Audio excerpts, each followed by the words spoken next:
So Swamp Things, is that what I'm going to call you guys? Either way, Swamp Thing, episode 1 is out, guys. We've had Titans, we've had Doom Patrol, now we have Swamp Thing. Was it good? Was it bad? Was it okay? Today we're going to review episode 1 and just go over everything Swamp Thing. So let's get into this.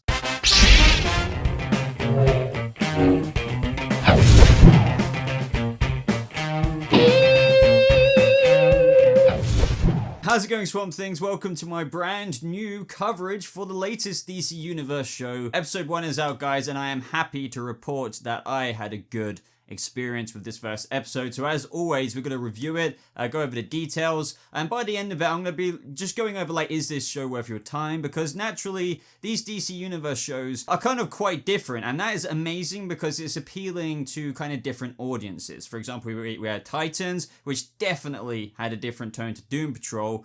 Doom Patrol was a lot more quirky about this dysfunctional family with a lot of more adult humor than I would say in Titans, even though that was very mature as well. Now we have Swamp Thing, which is I was really happy with this first episode, but it obviously approaches from more of a horror thrillery kind of spooky element, which is completely up my street. So if you're looking to stay on board with the latest DC Universe show and reviews and details and stuff like that, come and join me this season because I will be going over every episode of Swamp Thing. But without further ado, guys, let's go over all the details, go over what I thought, and talk everything Swamp Thing. And also don't forget to click that freaking like button if you do go on to enjoy this video. And also definitely if you've had a chance to watch Swamp Thing already, let me know your thoughts on it. I need to know your thoughts and what you thought of it as well. So I thought that intro scene to the show was very, very good. It essentially gave us a look at the Green defending the swamp, and I'll get into what the Green is later because I feel like there's a lot of people, and I'm not like mega guru, I'm not going to pretend that I'm like, oh, I know this from this page of that comic book or anything, but I've got a feeling a lot of people will not understand necessarily like the elemental forces of Swamp Thing, like the Green, the Rot, and all that jazz, and how it might come into this show, but blatantly the Green has, and you know we'll get onto how that specifically affects certain characters like Alec Holland. But that first scene, you know, with the swamp vines and all like the elemental force just slowly lurking towards the people in the boat, who we come to learn of a couple of characters later. It just builds the suspense slowly as you see everything approach the boat, and when that guy got impaled as well, it just left you thinking, okay, I think I can vibe what this show is about now. If you didn't already know that, they're trying to get across that creepy horror element to it. Now, I do want to say I felt like they did a good job there, but for me personally, I don't get spooked easily. I will give it credit where credit is due. It was creepy, especially those scenes where, I'll get onto later, where the body started reanimating and stuff like that. That was very graphic, but for example, just maybe it's just me, but I just laughed all the way throughout Halloween at those deaths. I don't get scared easily. The only thing that just gets me is supernatural-esque stuff, you know, with the freaking ring, with the hair over the face and the girl in the gown. That's the stuff that gets me. Other than that, I wasn't too affected by this, but I was still raking all of the horror elements that was put into Swamp Thing and the vibe that they gave us. So don't take away from what message I'm giving you here that this isn't a scary show. Oh, I really was hoping that it would be. It probably will be for a lot of you. I know personally people in real life who would cringe in a good way from the horror things they came across with in this episode. So this is where we basically more or less bump straight into Abbie Arcane in the episode, played by Crystal Reed. I am a fan of Crystal Reed. I think she's a very charming actress. I've seen her in Teen Wolf years ago. I dropped off that, but she's been in Gotham since then and a couple of other things. She was very good, and I'm looking forward to seeing more Abbie Arcane. But obviously we're going to get into quite a few more Abbie Arcane details. But yeah, she heads back to Marai in Louisiana. I'm sorry if I pronounced any of that wrong, because people are getting infected, like the girl named Susie we saw just a few brief moments before what we're talking about in class. Now, she works for like the CDC, and this is where little clues are kind of trickled out in the episode, you know, with that regards to that like substance from the swamp that was on Susie's like medical bed. And as I said, it depends if you know nothing about who Swamp Thing is, or if you do, you may have a clue what's going on, and then you may not. But obviously, if you may land somewhere in the middle and add up that the swamp is kind of getting its own back in a way. This is where we learn that Susie's father was actually one of the people who was in that intro sequence getting attacked by the elemental forces of the swamp. And this is where we also meet Matt Cable, who hasn't actually seen Abbie Arcane since she left Mirai. Now this is obviously where they go to investigate Mr. Coyle or Eddie Coyle. Now in the comics, these two did have a relationship. They even got married. And before you say anything like, oh baby, you just spoiled it, I don't think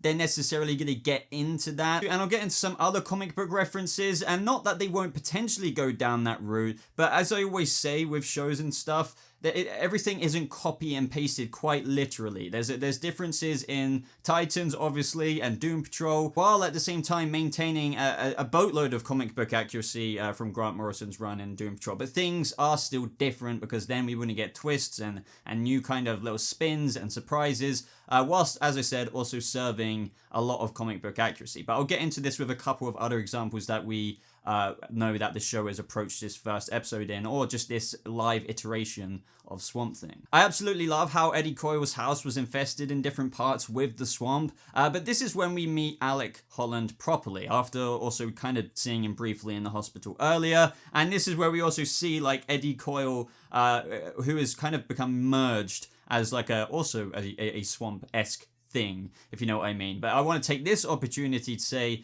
that the design and the production in this show, just like every DC Universe show, personally in my opinion, and I find this hard to refute, it looks amazing. Like even the effects, which I'll get onto a little bit later, but this was very practical. That little scene when he was like frozen up against his bathroom mirror, great. I can't wait to see more pleasing design like this and production throughout the show. I could go on about this forever. So throughout the episode, we come to learn that Alec Holland was hired by Avery Sutherland to collect and analyze the biological substances that we keep seeing because of the swamp. They essentially go to Sutherland's lab, which was given to Alec. And I definitely am happy that you can tell there's this chemistry between Crystal Reed and Andy Bean, who plays Alec Holland, because you may know why they might want to play with this flirtatious-esque manner that they definitely presented throughout the episode if, yeah, you read the comics a little bit. But to kind of give you a hint, obviously Alec Holland is Swamp Thing, even though I'll give that explanation later, because there's a bit of misconception there, and I'm only speaking to people who don't know what the heck Swamp Thing is, and they're just stumbling across this show.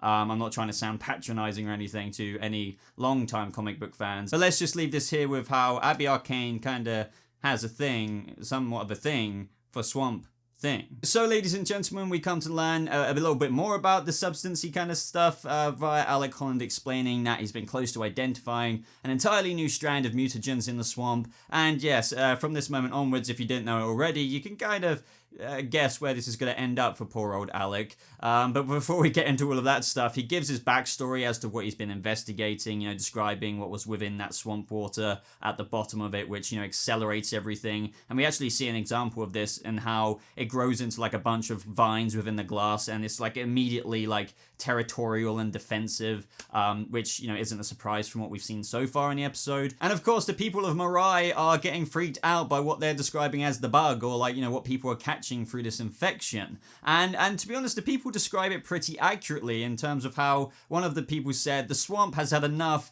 it wants payback. Oh boy, you couldn't be more accurate there. And this is at the point in the episode where we're in like that town hall where we actually meet Avery Sutherland, who describes that his father was taken from him from the swamp when he was a boy. But he also describes his research in a name of the future for like the town and uncovering what else the swamp can offer through like new medicines and whatnot. But you can kind of see how, especially by the end of the episode, that he is kind of quite involved and do all your theory crafting, and especially with his wife and the Sutherland Corporation and stuff in the comics, if you know anything about that, how this can potentially go. But I don't want to speculate too much there at the moment because of what I said about comic book differences and whatnot. So what we're about to talk about is probably where this episode made it scary for a lot of people, or just like even cool for people like me. But I'm sure it was way too much for some people, but this is what this show is all about, and I guarantee this is the least of what we're going to see in the upcoming upcoming season, because this is where the autopsy on Eddie Cole's swamp-infested body was taking place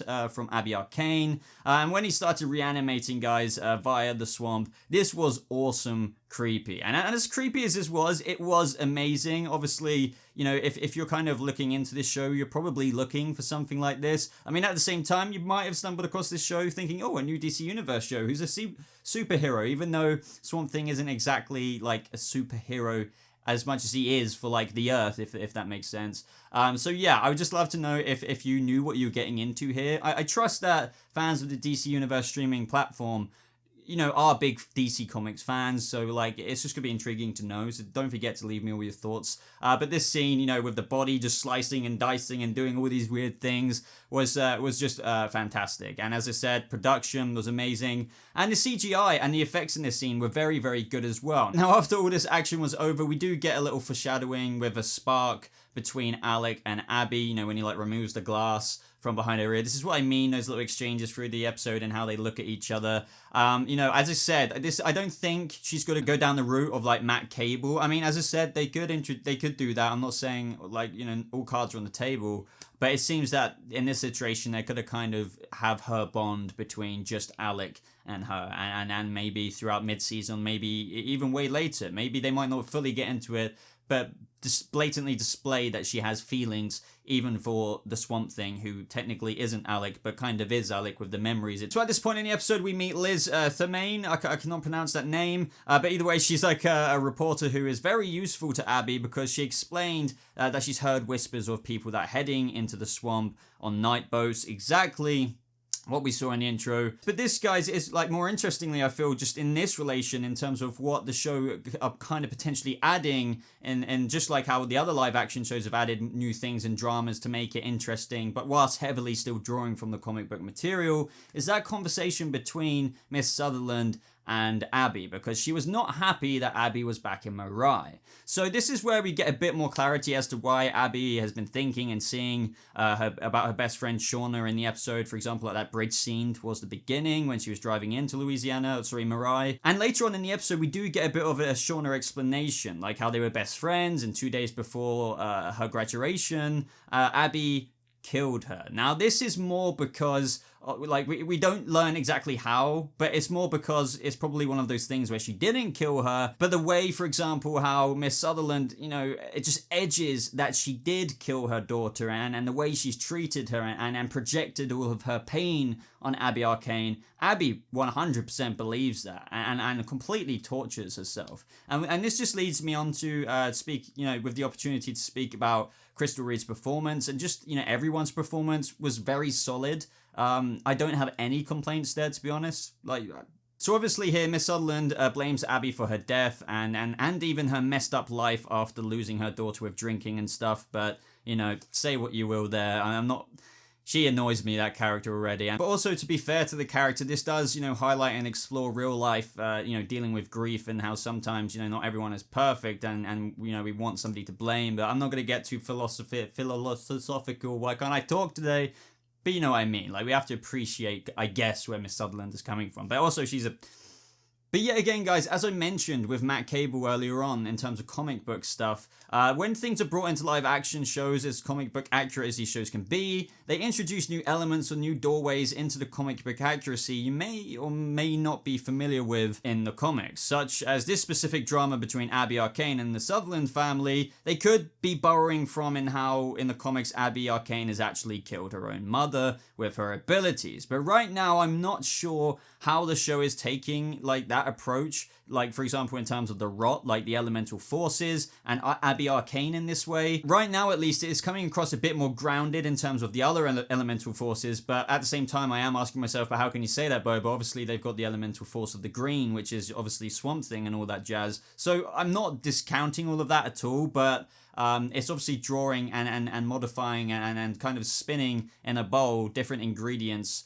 with new ideas and old ideas. And also, I really hope they do explore the Rot with maybe a twist with Anton Arcane towards the end of this season. And everything like that. That's good. That would be super interesting. But as I said, we don't know how they're going to adapt this version in terms of the twists and the tales and how it's going to be presented slightly differently, but yet samey as the comics. So nearing the end of the episode now, guys, they head into the swamp, and this is where they find the totem-like pole that the swamp has made with the boat. There's other totems, I guess you could say, in the swamp in terms of how that kid got impaled and stuff that we find out towards the end of the episode. We do get a little bit more backstory behind Alec in terms of how Abbie googled him, and she learned how he's a disgraced biologist who's fabricated results. He's called a fake. He's been stripped of funding and scholarships after basically manipulating data to better prove his conclusion and what he was doing beforehand. But we can't forget that they discovered that underwater release mechanism from the boat in the swamp, which they learn in the lab is a biological accelerant that is being dumped in the swamp. And take a couple of guesses as to who most likely that could be. So this is where the grand thing happens in the episode, guys, with obviously Swamp Thing being created. Alec heads back into the swamp because there was other stuff on the boat, like the laptop and whatnot, and he gets shot down by a couple of bullets, even a freaking a rocket crossbow, freaking Far Cry weapon, which is pretty hilarious. Obviously he falls into the swamp merges with him and turns him into Swamp Thing. Well, he does die, and this is where I'll kind of get the explanation now, just for the purpose of people who don't really understand it. So Swamp Thing isn't actually Alec. Alec Holland, the real Alec Holland, is dead. But Swamp Thing is this kind of being with Alec Holland's memories. So you could argue at the same time, it's just he is or believes himself to be Alec Holland, but, ultimately he isn't. But, I wonder at what point or how they're going to spell that out to the general audience, because you'd only know that if you kind of know the backstory behind Alec and the Swamp Thing and everything like that. So naturally, Abbie is WTF, goes out after Alec, and lo and behold, there's a little bit of that chase scene that we saw in the trailers, and Swamp Thing proceeds to pass out, but you can very clearly see that it's, Alec's eyes and stuff like that, or it seemingly resembles Alec, but you know what I mean. And that was the end of the episode. So honestly, I thought this was fantastic. It wasn't the most mind-blowing experience, oh my god, this is the best show ever, but for a pilot, first episode of the season, I'm heavily sold on it. I remember seeing some of the early reviews about this that I kind of disagreed with. People were complaining about, oh, we didn't even see Swamp Thing for the whole episode. It's what's the issue with that? There was setup, there was all of this, everything that became prior to Swamp Thing was all relevant and told the story. Of course, we needed this. So ultimately, is Swamp Thing worth your time? Well, in my opinion, if you're a DC Comics fan, you've been enjoying the DC Universe streaming service, then what are you doing? Of course it's worth your time. But if you're not into anything like this at all, and you've been watching and enjoying a little bit of stuff here and there, and you come across Swamp Thing, and you've liked Titans maybe this might not be for you, because obviously it's such a different flavor. But if you're into, as I said, stuff like this in general, in terms of DC Comics characters and whatnot, I'm sure it will find a place in your heart somewhere. But guys, I'm going to end the video there. So like this review and this video if you did enjoy it. I'd really appreciate the support. Links, as always, are in the description down below. Join my Discord server to talk with me directly about Swamp Thing, because we have quite a DC Universe chat going on there. But thank you so much for watching. I hope you guys have a lovely rest of your day, and I'll see you Swamp Things in the next video. Goodbye.